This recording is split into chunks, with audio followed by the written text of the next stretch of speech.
Siemka, ja jestem Adacho i zanim rozkręcimy się na dobre z analizą 17 odcinka, mam dla was ważne ogłoszenie. Za tydzień, piątek, 14 lutego, czyli w walentynki, premierę będzie miał 18 odcinek, chciałem powiedzieć już rozdział Dragon Ball Daima i wiecie, że moje omówienia, analizy są zawsze w sobotę o 10, publiczne.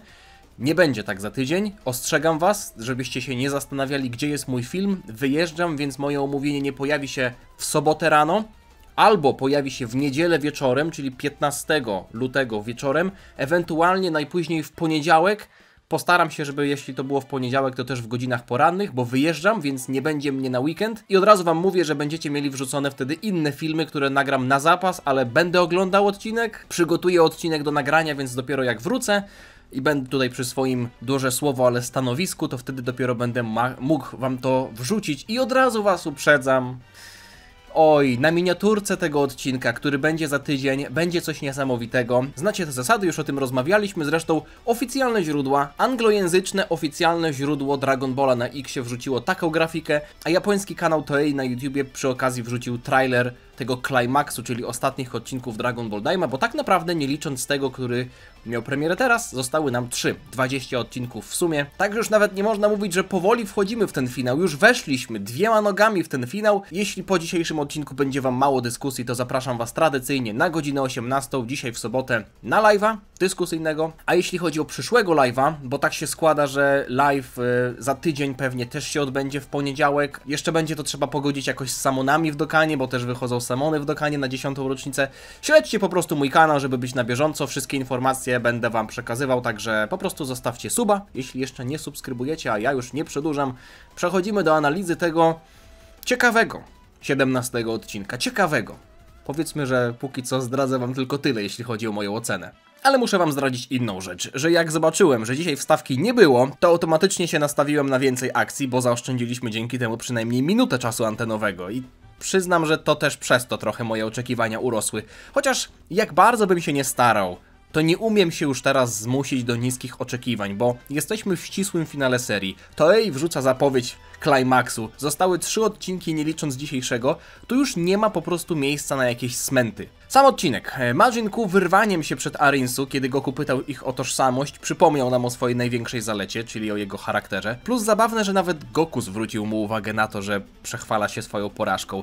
Zachowanie Majin Ku pod tym względem to pewien powiew świeżości w tej serii, chcę o tym przypomnieć.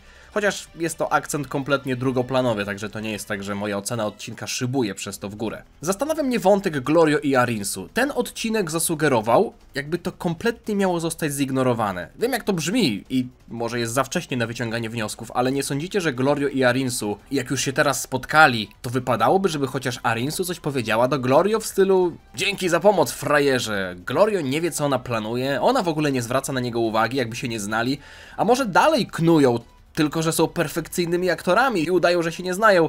No nie, ta seria przez ponad 4 miesiące nauczyła mnie, że tutaj nie ma za wiele miejsca na teorie spiskowe i większość rzeczy jest takich po prostu, jakie widać na pierwszy rzut oka. Dalej, interakcja Shina i Arinsu.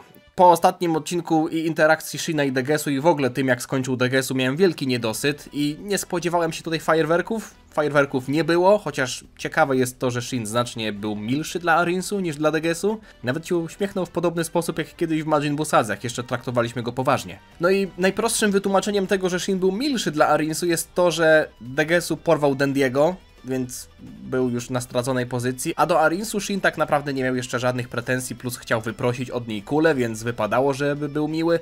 No i swoją drogą ta prośba była dość optymistycznym planem. Nie sądzę, żeby Shin sam myślał, że to się powiedzie, ale cóż, ja sam się nie spodziewałem, że Arinsu odda kulę za darmo. Niestety nie padły żadne ciekawe słowa tyczące się lora. Jedyny pozytyw, który wyciągnąłem z tej sceny, to położenie większego nacisku na wizję świata Arinsu i przedstawienie jej jako faktycznie antagonistycznej postaci, chyba jedynej w tej serii, która zasługuje na to miano. I powiem wam, że ta wizja silniejszego i straszniejszego świata demonów, to co powiedziała Arinsu, to chyba większość z nas miała w głowie przed rozpoczęciem tej serii i nie jestem przeciwko temu pomysłowi. W sensie to, żeby zewnętrzny świat się kłaniał Królestwie Demonów, to już jest dla mnie krok za daleko, ale gdyby Arinsu od początku serii była władcą, to pewnie Daima byłoby ciekawsze. Zwłaszcza biorąc pod uwagę jej zdolności negocjacyjne. Przedstawiła swoją propozycję, postawiła twarde warunki i finalnie wyszło na jej. Chociaż tak naprawdę to w sumie na nic nie wyszło, bo walka później została przerwana, ale ja tutaj po prostu widzę zalążek tego, jak ta seria mogłaby zyskać, gdybyśmy zamiast Gomy mieli Arinsu. Myślałem, że będziemy mieli nawiązanie do openingu, w którym Vegeta przegrywa z Goku w grze w papier, kamień i nożyce, ale Bulma ustawiła męża do pionu. To jest zabawne, jak Vegeta od razu się jej słucha za każdym razem, we wszystkim. Ale z drugiej strony szkoda, że kolejna okazja do wykazania się przypadła akurat Goku, podczas gdy Piccolo nadal czeka na swój moment i szczerze wątpię, że taki moment nastąpi. Chociaż wiadomo, z logicznego punktu widzenia w takiej walce o wszystko muszą wystawić najsilniejszego zawodnika, ale finalnie i tak to starcie zostało przerwane. Więc w sumie nie miało żadnego sensu i w sumie czy musiało się odbywać? Zwłaszcza, że pod kątem wizualnym niestety pozostawiało sporo do życzenia. Na początku, zanim ta walka się rozpoczęła, narodziło się w mojej głowie takie szalone życzenie, żeby może ta walka była na zbliżonym poziomie do walki Goku z Tamagamim 3, w sensie nie takim samym, żeby było chociaż troszeczkę. Ale jak się zaczęło, to szybko o tym zapomniałem, bo pierwsza część animacji sprawiała wrażenie, jakby ta walka odbywała się w zwolnionym tempie. I to w złym sensie. Ujęcia, którym brakowało dynamiki, ciosy bez krzty szybkości, bo te ataki dół w Goku były wolniejsze niż animacje w Dokanie na pojedynczej prędkości. Goku się marszczył, jakby walczył z Jirenem, jakby nie wiadomo jak ciężkie ciosy przyjmował. Te leniwie zanimowane i kiepsko narysowane kombinacje ciosów Goku, którym brakowało jakiejkolwiek mocy. Nawet mimo tego, że pod kątem czysto choreograficznym to starcie miało swoje momenty, bo doceniam wachlarz technik dół, głównie co prawda opierające się na rozciągliwości kończyn, ale lepsze to niż standardowe ciosy, to nadal całość cierpiała ze względu na to, że animatorzy nie byli w stanie nam tego sprzedać w przystępnej formie. Były momenty nieco lepsze, jak na przykład przygwożdżenie ręki dół za pomocą długokrótka, ale totalnie nie rozumiem, dlaczego było to poprzedzone sceną, w której Goku odbijając ataki dół wydaje się stać w miejscu, a podłoże pod nim nagle zaczyna się przesuwać, jakby sugerując ruch, którego nie było. Najlepszym określeniem tej walki jest przyzwoita treść bez przekonywującej formy, bo trudno nie docenić prób sprzedania nam prawdziwego zwolnionego tempa, gdy Goku był tuż przed onikiem ciosów z gęby dół, albo perspektywy wojowników biegnących jednocześnie na dwóch planach, dół na pierwszym planie, Goku w tle. Ale moim zdaniem zabrakło tutaj budżetu, bo ten mały Goku, którego stopy nawet nie odbijały się od górnej powierzchni tego muru, tylko jakby od bocznej ściany, po prostu przenikało to w brzydki sposób. Sorry, to kłuło w oczy. Ostatnim słabym fragmentem tej walki jest moment transformacji w SSJ, któremu zdecydowanie brakowało energii i dynamiki, ale jestem pewien, że w tym momencie kolejnego starcia zmienił się kluczowy animator tej sceny, bo reszta zaczęła momentalnie wyglądać po prostu lepiej. Mniej cięć, więcej walki w jednym ujęciu, postacie raz po raz przybliżały się i oddalały się od kamery. To sprawiło, że nagle odcinek nabrał właściwego tempa i nawet nie skupiłem się przez to na aspekcie fabularnym, no ale w sumie co tutaj komentować, dół jaki jest każdy widzi, chłop raczej nie ma wielkiej głębi, no a Goku najpierw chciał go sprawdzić, więc używał bazowej formy, a potem dopiero odpalił SSJ, jak to ma w zwyczaju. Ale wtedy przyszedł Maruda, niszczyciel dobrej zabawy i to dosłownie, bo Gomę trudno opisać jakimikolwiek pozytywnymi określeniami. Jego wejście nie wzbudziło we mnie pozytywnych, przynajmniej większych pozytywnych emocji, chociaż nie ukrywam, że byłem trochę ciekaw, co teraz pokażę. Czy zobaczymy jakiekolwiek nowe umiejętności, na których będzie można zawiesić oko? Nomen omen. Bo jeśli chodzi o samego Gomę, wiecie co? Gdybyśmy najpierw zobaczyli, że on coś potrafi, a potem dopiero zakłada oko, to byłoby odrobinę lepiej. Bo teraz jest gorzej niż z Gasem czy Granolą, którzy dostali moc za darmo. Granola był fajną postacią, który miał swoją przeszłość, Gas już mniej, ale Goma to jest niezasługujący na nic, irytujący do granic, pilafo-podobny, ćwierć antagonista, którego my jako fani musimy teraz kupić, bo twórcom zabrakło jaj, żeby postawić na kogoś mniej oczywistego, na przykład Degesu. To jest ta sama durna morda, tylko w innym ciele. Jak się świni nałoży makijaż, to jest dalej świnia. Nawet nie ma innej twarzy Goma. Nadal ma ten sam głupi ryj, tylko ciało się zmieniło. Nad tym też ubolewam, że nie zmienili mu ani trochę twarzy. Jeden z widzów ostatnio miał trochę racji, mówiąc, że boi się, że wytłumaczenie działania trzeciego oka zostanie powtórzone i stracimy przez to czas. Ale wtedy mu odpowiedziałem, że pewnie zostanie to rzucone jako jedno zdanie, żeby nie było tak, że nasi w ogóle nie wiedzą, z czym się mierzą i po prostu pójdziemy dalej. W sumie faktycznie scenka nie zakończyła się na jednym zdaniu, była krótka, ale plusem jest to, że została powiązana z Hybisem, bo mieliśmy tutaj wątek humorystyczny. Hybis musiał udawać Greka, co zdradziła kropla potu na jego twarzy. Rozbawiła mnie ta scena, bo wyraz twarzy Hybisa przez całą serię nie ulega zmianie, ale było widać, że teraz wie, że to on zjebał. Po prostu nie chce się do tego przyznać. Zabawny tekst rzucił Goku. I co? Będziesz z nami walczył? Oczywiście, że tak. Przecież to Dragon Ball. Mamy to zapisane w umowie, że musimy się chociaż trochę ponapierniczać. Nawet jeśli byłoby lepsze wyjście z tej sytuacji. I mówię to dziś. Goma będzie miał kartę w Dokanie za jakiś czas, za pół roku, za rok, która będzie miała mechanikę Domain, w której stworzy tę cebulową arenę, która w sumie jest dobrym miejscem na finałową walkę. Chociaż w sumie to trochę śmieszne, że tak się bardzo kwapią do bitki, ale poczekajcie chwilę, tylko zrobię nam arenkę i już się będziemy mogli rzucić sobie do gardeł. No cóż, traktuję to jako rozwiązanie fabularne, które zapewnia nam dwie rzeczy. Po pierwsze, pałac na końcu nie zostanie zniszczony, więc nowy król Kadan nie będzie musiał go odbudowywać. A po drugie, zobaczyliśmy próbkę umiejętności Gomy, tylko problem polega na tym, nie wiemy, czy on tak umiał zawsze, czy to przez oko tak potrafi. To też jest problem tego oka. Tak było o nim trąbione, a nawet nie możemy go docenić, bo nałożyła je osoba, której umiejętności po prostu nie znaliśmy. Gdyby założył to chociażby Ku i Du, to moglibyśmy ich porównać z okiem i bez. A tutaj kto wie, jak silny był Goma bez oka, skoro wiele razy było powtarzane, żeby go nie lekceważyć, ale tego nigdy nie zobaczyliśmy. Chociaż w momencie tworzenia areny oko mu się zaświeciło, więc można powiedzieć, że to była akurat moc z oka, ale wiecie, o czym mówię. Plus nawet po transformacji robią z niego idiotę. Mam wrażenie, że twórcy naprawdę chcieli mieć ciastko i zjeść ciastko, mieć zabawnego pilafowego Gomę, a teraz sprawić, żebyśmy uwierzyli, że to jest poważny przeciwnik. No niestety to tak nie działa. O walce, w cudzysłowie, Vegety dużo mówić nie będę, bo co tu dużo mówić. Vegeta troszeczkę przydżobował, czyli jego postać została wykorzystana do tego, żeby pokazać nam, jak silny jest teraz Goma. I troszkę kosztem swojej dumy. Słowa Goku dodatkowo to potwierdziły, bo zaproponował wspólną walkę i od razu przypomniało mi się o filmie Super Hero i o Sylu Maxie. Nie przypomina wam to wspólnej walki wszystkich bohaterów, nawet wcześniejszych wrogów, z jednym gigantycznym przeciwnikiem? 2,5 roku ten motyw w Dragon Ballu był świeży. No, o ani razie z anime Dragon Ball Super nie wspominam, to była inna sytuacja. Glorio w sumie mógłby w tym momencie zdradzić, ale tego nie zrobił. Oddał kulę Hybisowi. To już chyba nam potwierdza, po czyjej jest stronie, o ile do tej pory to nie było oczywiste. I chyba najważniejszy pod kątem przyszłości serii moment w odcinku. Goku, będąc jeszcze nad placem, trafia w skałę i z zapazuchy wypada mu sakiewka z robaczkami. Nie dzieje się to na arenie, tylko na placu. Do tego wątku później jeszcze wrócę. Bulma w ogóle się przydała, ogarnęła im wsparcie. Okazało się, że jednak ma jakiś użytek w tej serii. No a Arinsu po chwili namysłu wysłała braci do walki. I czy dalej się teraz będzie upierać przy swoim Arinsu, że chce tam, wiecie, być królową? Czy jednak ją zreformują? Czy może jednak po pokonaniu Gomy nadal zostanie królową, ale nie będzie potrzebować już do tego kul i nam je odda? Tak czy siak, chwilę później wszyscy odlecieli, co w kontekście jeszcze robaczków też może być istotne, ale tak jak powiedziałem, do tego jeszcze przejdziemy. No i foliowa czapeczka zaczęła mi na głowie furkotać, jak Neva zaczął puszczać oczka do Tamagamiego. Myślałem sobie, nie no, czy on naprawdę coś knuje? Ale okazało się, że po prostu chyba dawał mu znaki, żeby ten też poszedł walczyć.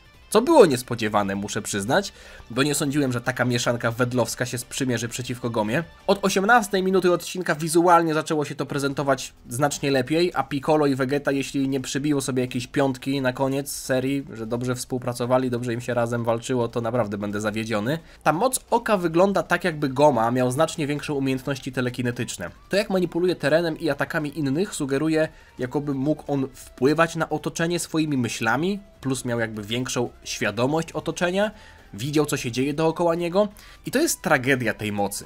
Sam zamysł mi się podoba, ale wyobraźcie sobie, gdyby coś takiego miał Moro, a nie ten clown. Od około 19 minuty odcinka weszliśmy na kolejny poziom, jeśli chodzi o animację i chyba tłumaczyć tego nie muszę, bo każdy z nas widział te same ujęcia, tę samą grę kamerą, te same ruchy postaci i pieczołowitość przy małych detalach. Seria w końcu zaczęła wyglądać tak, jak myślę, że większość z nas tego oczekiwała.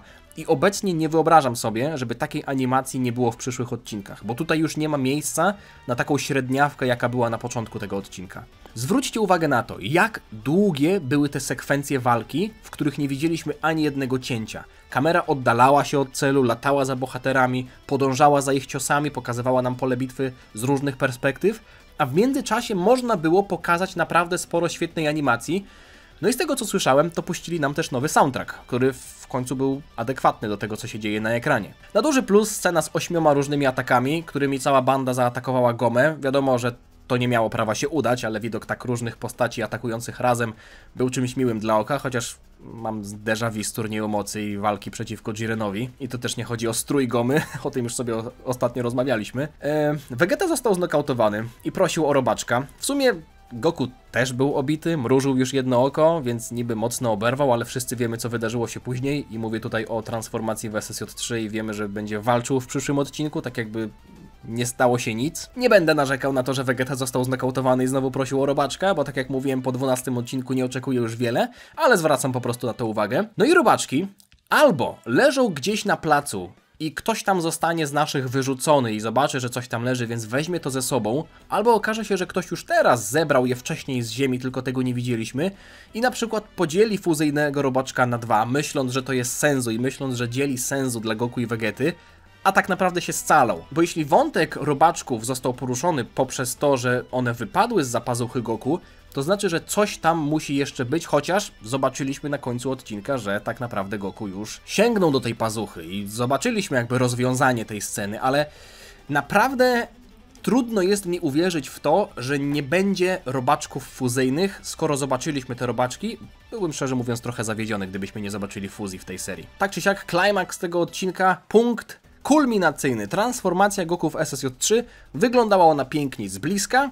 Zwłaszcza jej początek, jak Goku zaczynał się transformować. Koniec, kiedy zobaczyliśmy zbliżenie i w ogóle Goku w pełnej okazałości, też to wyglądało pięknie. Ale kiedy było widać Goku z daleka i kamera kręciła się wokół niego, mam wrażenie, że odrobinę brakowało w tym dokładniejszej kreski. Ale ogólnie był to pierwszy moment od 12 odcinka, tam gdzie Vegeta użył SSJ-3, w którym zacisnąłem sobie pięść w takim geście zwycięstwa podczas oglądania. Chociaż z drugiej strony można zadać klasyczne pytanie, dlaczego tak późno? Skoro wiedzą, z kim się mierzą. Jeśli chodzi o przyszły odcinek, który już teraz, mówię wam, to będzie do tej pory najgłośniejszy odcinek Dragon Ball Daima, w sensie, że będzie o nim bardzo dużo dyskusji. Podejrzewam, że też sporo kontrowersji. Tytuł zdradza nam już bardzo dużo. Awakening, czyli przebudzenie. Jeśli mam być szczery, a zawsze jestem z wami szczery, to Goku nie wygląda imponująco w tej zapowiedzi, żeby nie powiedzieć, że po prostu jest rysowany bardzo średnio. Widzimy niewiele, jeśli chodzi o fabułę, bo zobaczyliśmy tylko walkę z Gomą. Tego domyśliłby się nawet mało inteligentny szympanz, że ta walka będzie kontynuowana, więc pole do dywagacji daje nam tak naprawdę tylko tytuł, ale jest on na tyle sugestywny, że mówię wam, może nie ze 100%, nie, powiem wam ze 100% pewnością, albo zobaczymy nową formę Goku, albo fuzję.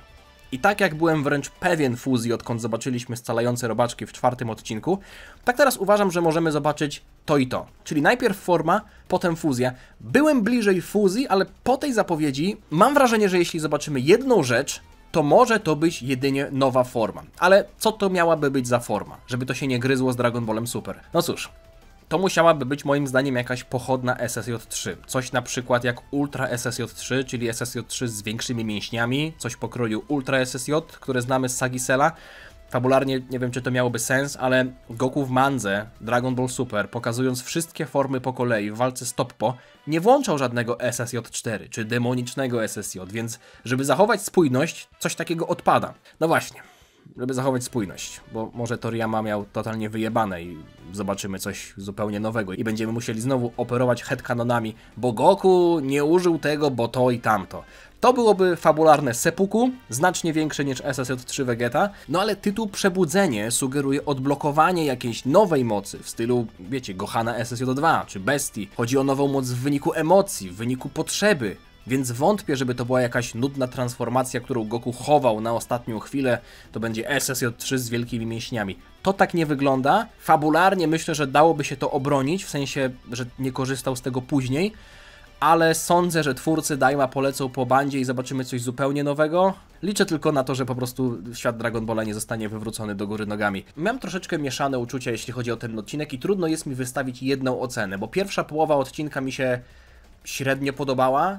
Druga połowa odcinka pod kątem animacji była lepsza, ale jeśli chodzi o fabułę, no jest dużo tutaj sprzecznych sygnałów. Myślę, że sprawiedliwą oceną będzie 7 na 10 ze względu na piękną animację pod koniec, ale nie jestem w stanie się zaangażować patrząc na Gomę. Z drugiej strony pierwsza połowa odcinka mam wrażenie, że była ciekawsza, głównie ze względu na Arinsu, ale animacja no, pozostawiła sporo do życzenia, więc cały czas sprzeczne sygnały, nie bierzcie tej mojej dzisiejszej oceny do serca, bo trudno mi jest to ocenić, ale biorąc pod uwagę, że zobaczyliśmy ekscytujący moment na koniec, czyli Goku SSJ-3, który faktycznie mnie ucieszył, plus animacja była na znacznie wyższym poziomie niż do tej pory, oczywiście poza wyjątkami, 8 odcinek i ewentualnie 12, jestem w stanie to docenić, chociaż biorąc pod uwagę jak ta seria, jak produkcja przy tej serii wyglądała, spodziewałem się, że takiego wysokiego poziomu animacji będziemy doświadczać przynajmniej co 3 tygodnie, a nie 2 czy 3 razy na całą serię. Zabawmy się w przewidywania. Oczywiście zachęcam Was tradycyjnie do tego, żebyście zostawili lajka i suba, jeśli Wam się podobało.